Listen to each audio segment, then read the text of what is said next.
Fala, gurizadinha, tudo certo com vocês? É aquela pergunta que não sai da cabeça do torcedor do Real Madrid desde que o clube anunciou a contratação de Kylian Mbappé e de saber que o Endrick está chegando aí. Como é que o Real Madrid vai jogar, principalmente no ataque, né, na próxima temporada? O Ancelotti deixou cair uma pista e é sobre essa pista e tentar explicar para vocês como é que pode ser o ataque do Real Madrid para a próxima temporada que estou gravando este vídeo. Antes de mais nada, se vocês estão por aqui e ainda não estão inscritos, se inscrevam para ajudar o canal a crescer. Deixa aquele like no vídeo, porque assim faz com que o vídeo chegue a mais pessoas interessadas também. Manda no WhatsApp, manda o link no Instagram, aquela coisa, né? Estamos aí para isso também, para ajudar na divulgação. E os comentários de vocês sempre por aqui. Bom, o Ancelotti essa semana falou pela primeira vez. Ele não falou muito, mas ele deixou uma frase que faz a gente pensar que ele está nos dando uma pista do que ele pretende fazer com o ataque do Real Madrid na próxima temporada. O técnico italiano está de férias em Vancouver, no Canadá. A esposa dele é canadense, ele está de férias por lá.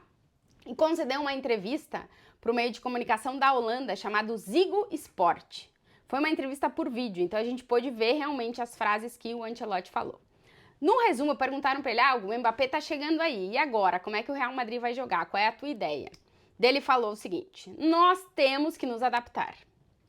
O sistema não mudará, mas a ideia de futebol poderia ser diferente. O Ancelotti também deixou bem claro, uma coisa que a gente já sabe, que para ele o jogador está em primeiro lugar. O Ancelotti não se prende a esquema tático, a sistema de jogo, a estilo de jogo, ele coloca realmente o jogador como prioridade. Então ele vai pegar os jogadores que ele considerar que são os jogadores que devem formar o novo 11, né, o novo time titular do Real Madrid, e vai tentar tirar as melhores características, aproveitar as melhores características desses jogadores para que o time possa aproveitar e desfrutar de todo o rendimento deles. O Ancelotti coloca sempre o jogador no centro do projeto dele e não vai ser diferente assim no Real Madrid com a chegada do Kylian Mbappé e também do Endrick. Por quê? A gente fala muito do Mbappé, evidentemente, porque é o jogador que chega para ser titular, né?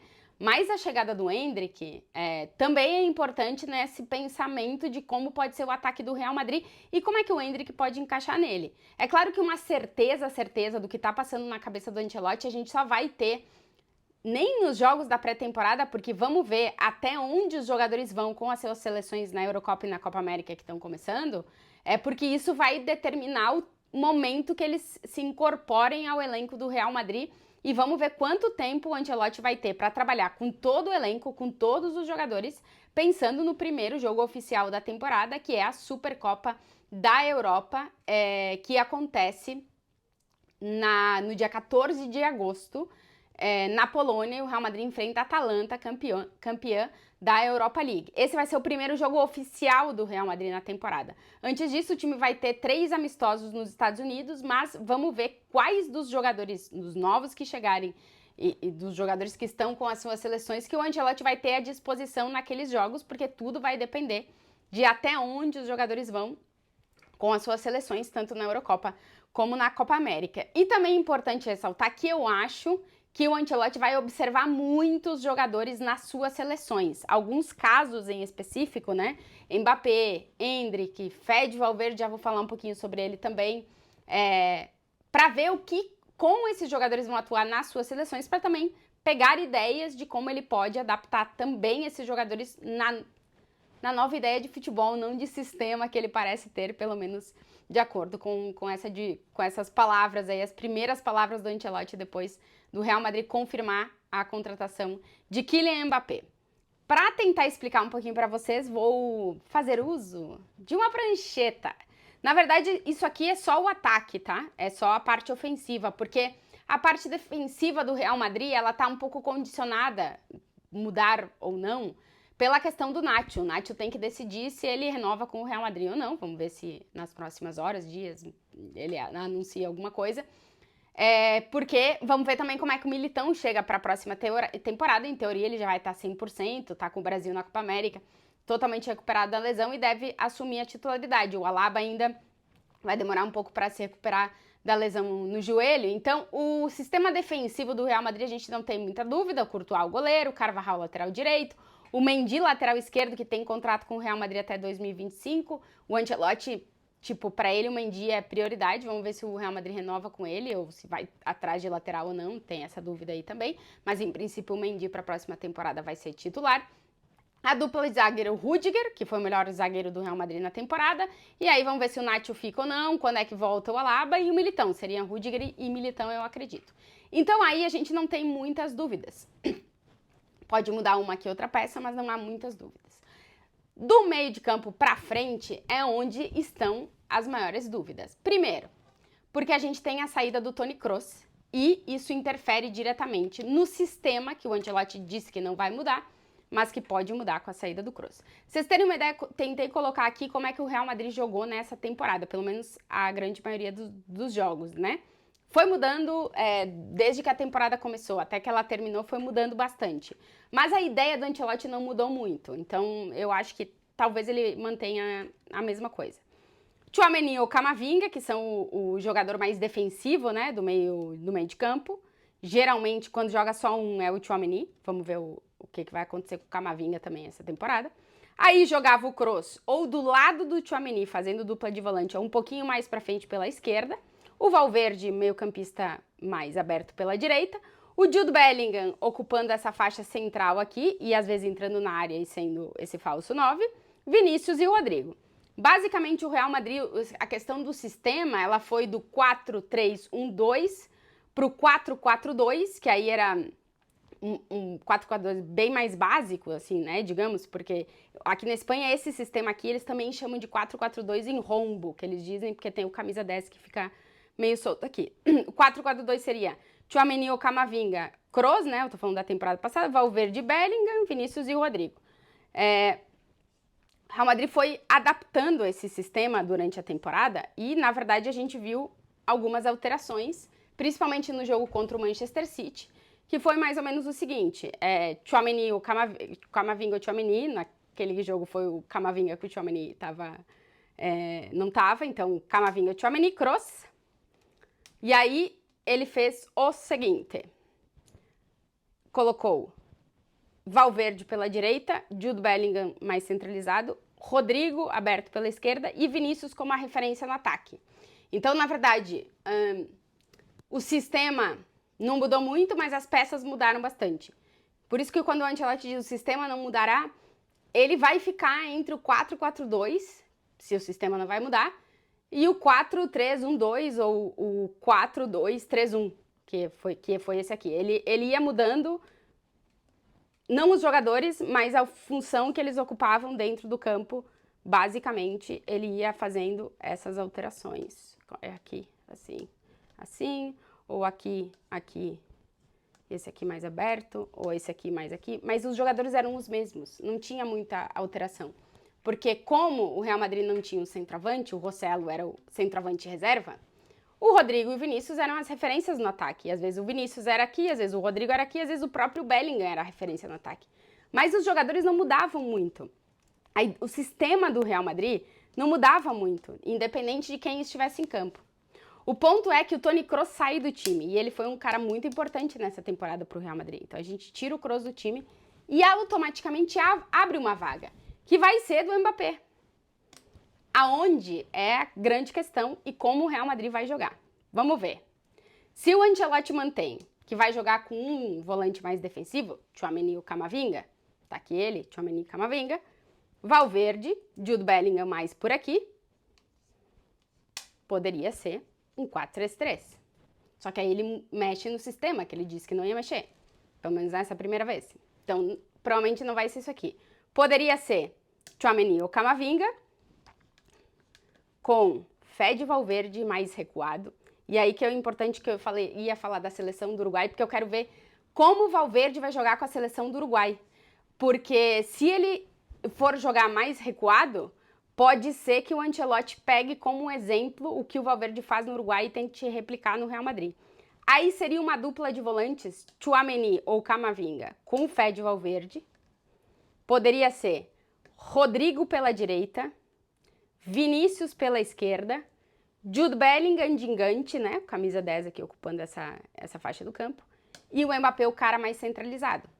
Não mexeria no sistema do Ancelotti, porém sacrificaria um Valverde que sempre foi muito mais ofensivo e sempre jogou muito mais de interior no Real Madrid, chegou até a jogar de ponta direita, recuaria bastante o Fede Valverde. Seria uma opção. A outra opção seria Tchouaméni e Camavinga, que aí tu teria 2 volantes bem defensivos, Tchouaméni e Camavinga, com Jude Bellingham na frente. Seriam 3, não sei se seriam 3, Tchouaméni e Camavinga, Valverde e Bellingham, 4, Mbappé e Vinícius, ou Mbappé e Rodrigo. Seria um 4-4-2 mais básico, mas seria um 4-4-2. Outra opção, Tchouaméni e Camavinga, só que o Tchouaméni mais fixado, o Camavinga mais pra cá, o Valverde mais aberto. Tchouaméni, Camavinga mais pela esquerda, Valverde mais pela direita, Bellingham aqui, Mbappé, Vinícius ou Rodrigo. Seria outra opção. Tem muitas opções que o Ancelotti pode fazer, não mudando o sistema, não mudando o que ele já implementou nesse Real Madrid e, com a saída do Kroos, não adicionando um jogador de meio de campo e colocando o Mbappé nessa vaga e adaptando o Real Madrid que ele já tem com a entrada do Mbappé e a saída do Kroos. Isso o que seria? O Valverde teria que defender mais e o Bellingham teria que defender mais, porque teria mais um atacante e menos um meio-campista. É uma opção. Quando ele fala que ele não muda o sistema, eu acho que ele tá pensando em sai o Kroos e entra o Mbappé. Mas eu quero continuar com o mesmo sistema. Como é que eu vou fazer isso? Não sei. Mas aí entra que poderia ser uma outra ideia de jogo. Na minha cabeça eu tinha inicialmente que poderia ser o 4-3-3, mas eu acho que quando ele disse que o sistema não vai mudar, acho que ele não vai voltar pro 4-3-3. Ele tem muitas opções, tendo as peças que ele tem. O ponto é que o Camavinga, que essa temporada jogou em várias posições, não tanto de lateral, mas em várias posições do meio de campo, continuaria sendo o cara sacrificado se o Kroos sai e o Mbappé entra. E isso eu tenho dúvidas, porque se ele joga, se o Valverde consegue jogar numa função mais defensiva, beleza, o time tá equilibrado. Mas se ele vai continuar querendo ter o Valverde como esse cara meia mais ofensivo, ele vai precisar do Tchouaméni e do Camavinga juntos, porque senão vai ter um problema aqui, porque vai ficar desequilibrado. E o Ancelotti já disse que o que ele não vai fazer é um time desequilibrado. O Valverde e o Bellingham, o Vinícius, Valverde e Bellingham, o Ancelotti geralmente não toca nesses caras. Aí o sacrificado nesse esquema seria o Rodrigo. Só que aí eu fico com a pulga atrás da orelha de saber se ele realmente vai sacrificar um atacante ou se ele vai só recuar o Valverde. E aí seria Tchouaméni, Valverde, Jude Bellingham, Rodrigo, Vinícius, Mbappé. Com esses caras mudando muito de posição, porque o ataque do Real Madrid é muito móvel e às vezes um cara tá na direita, ele tá na esquerda e eles estão os dois aqui, porque com os mesmos jogadores tu pode fazer sistemas diferentes. Então, gente, é muito complicado a gente bater o martelo em como será o Real Madrid com a chegada do Mbappé. E tem um outro ponto que eu quase esqueço, mas eu não esqueço não. Que eu coloquei aqui, mas o Camavinga estaria aqui, ou não, né? Ou aqui. Vamos botar aqui assim, os dois coladinhos. Endrick. O Endrick chega para ser muito mais futuro que presente do Real Madrid, mas eu acho que ele vai ser um bafo no cangote de todo mundo aqui. Quem não tiver bem, ele entrar. Quem não tiver bem, ele entrar. Quem não tiver bem, ele vai entrar. Ele vai jogar e ele pode jogar. Claro que essa aqui é a mais a dele, mas ele pode aprender a jogar assim, com 2. Aqui não, o Endrick é esse aqui. 2 atacantes. Ele pode aprender a jogar e o Real Madrid pode jogar com 3. Eu acho que ele vai ter oportunidades no Real Madrid. Eu acho que ele vai ter muitas oportunidades no Real Madrid. Só que ele vai ter que ir ganhando essas oportunidades. Mas, para quem na temporada passada tinha basicamente somente o Rossello no banco, que era esse centroavante reserva, agora ter a possibilidade de ter Endrick, Rossello e talvez o Arda Güler, porque o Arda Güler tá no elenco do Real Madrid, ele tá na lista dos meio-campistas. Só que ele é um meio-campista muito ofensivo e ele pode jogar no ataque. Então, talvez seja mais uma peça que o Ancelotti tenha essa opção de versatilidade. Às vezes botar ele no meio de campo, às vezes botar ele no ataque. Outro dia ele até deu uma entrevista na Turquia dizendo que ele se vê no futuro como substituto do Modric. E o Modric deve seguir no Real Madrid, deve ser o reserva de luxo como ele foi na última temporada. Pode ser, o Arda Güler ainda tá dando os primeiros, assim, os passos fortes, né, desde que ele chegou ao Real. E é outro que na próxima temporada, que o Real Madrid vai ter 7 competições, vai ser muito importante para o Real Madrid ser competitivo em todas elas, assim como o Endrick. Então são 2 jogadores muito jovens que vão continuar o seu processo. O Endrick vai iniciar e o Arda Güler vai continuar o seu processo de desenvolvimento dentro do Real Madrid. Agora, essa primeira declaração do Ancelotti, ela nos dá uma pista de que o sistema, na cabeça dele neste momento, repito, neste momento, metade de junho, o sistema é o mesmo, mas a ideia de futebol poderia ser diferente. Talvez, quando ele tenha todo o elenco na mão e ele possa realmente testar, talvez ele mude o sistema. Ou talvez não. Mas isso a gente só vai ficar sabendo quando todo o elenco do Real Madrid estiver reunido, depois de Euro, depois de Copa América, depois de férias dos jogadores, para o Ancelotti ter todo mundo à disposição e aí sim tomar as decisões de como este Real Madrid vai jogar. A grande verdade é que o primeiro jogo oficial da temporada do Real Madrid, no qual todos já devem estar mais ou menos preparados, mas já devem estar com o grupo, é a Supercopa da Europa no dia 14 de agosto contra a Atalanta, lá na Polônia. E aí a gente vai ter uma ideia real de como é que o Ancelotti quer que o ataque do Real Madrid jogue na próxima temporada com a chegada de Mbappé e também de Endrick. Se vocês chegaram até aqui no vídeo, o vídeo hoje foi com muita informação, até com a prancheta para tentar explicar, saiu um outro, até me perdi no meio da explicação, mas eu acho que mais ou menos deu para entender. Se inscrevam aqui no canal, deixa aquele like no vídeo e, claro, os comentários por aqui. Um beijo, até o próximo.